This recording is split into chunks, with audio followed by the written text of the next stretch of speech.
All right, let's dig into the World Health Organization's official advice on sugar. We're going to uncover one key idea that might just change the way you look at your diet for good. So you think you've got a handle on your sugar intake, right? You skip the cake, you say no to that second cookie. But what if the real issue isn't the sugar you see, but the sugar that's hiding in plain sight? According to the WHO, the real problem for most of us isn't the obvious stuff. It's a very specific kind of sugar that's tucked away in all sorts of everyday foods, often the ones we think are healthy. And here's the official term for it: free sugars. Now, this includes all the sugar that's added to food, which makes sense. But, and this is the part that gets everybody, it also includes sugars that are naturally in things like honey, maple syrup, and even 100% pure fruit juice. Okay, this is so important to understand. The sugar in a whole apple, that's called intrinsic sugar. It's basically locked up inside the fruit's fiber, so your body has to work to get it out and it digests it slowly. But the sugar in apple juice, that's a free sugar. The fiber is gone, it's been set loose, and your body absorbs it just as fast as the sugar from a candy bar. That's the difference that really matters. So why does the World Health Organization have an entire guideline just for these free sugars?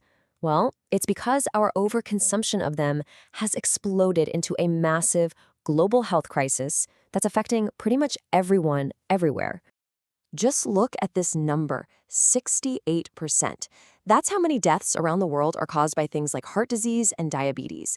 And one of the biggest risk factors driving this? A poor diet or high free sugar intake is a major player. So how exactly does it do the damage? Well, you can think of it as a two-pronged attack.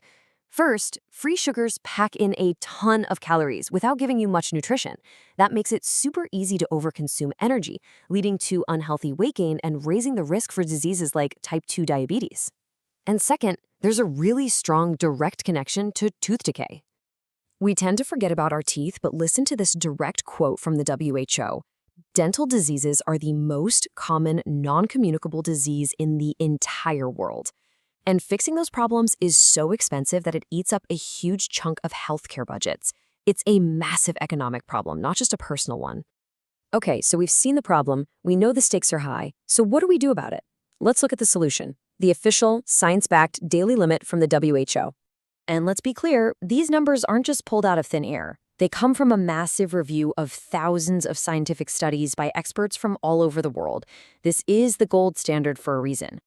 And here it is. The big one. The WHO's strong recommendation is to get your free sugar intake to less than 10% of your total daily calories. And this applies to both adults and kids. This isn't a maybe, it's their firm, evidence-backed line in the sand. But what in the world does 10% actually look like? Let's make it real. For an average adult, that's about 50 grams of free sugar. Or, put another way, around 12 teaspoons. Now think about this.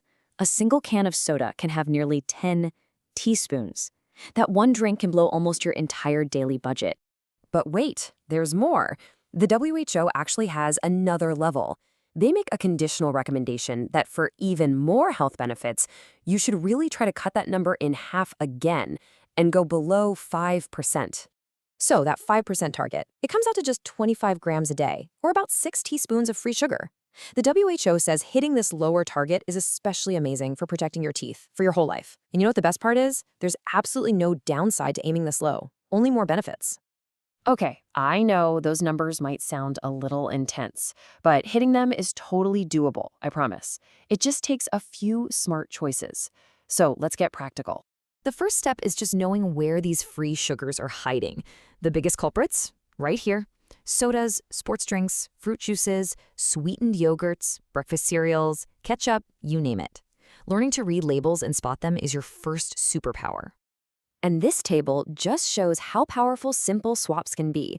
Look at this. Instead of a can of soda with its 10 teaspoons of sugar, have some sparkling water. Instead of that glass of juice, just eat the whole orange. You get all the flavor plus fiber, and you ditch all that free sugar. These little changes add up so fast and can get you under that 10% or even that 5% goal way easier than you think. So the big takeaway from the World Health Organization is actually pretty simple. It's not about being afraid of all sugar, it's about being smart about the hidden free sugars. The question isn't really if you should cut back, but where you're going to start. So think about it. What's one hidden sugar you can swap out today?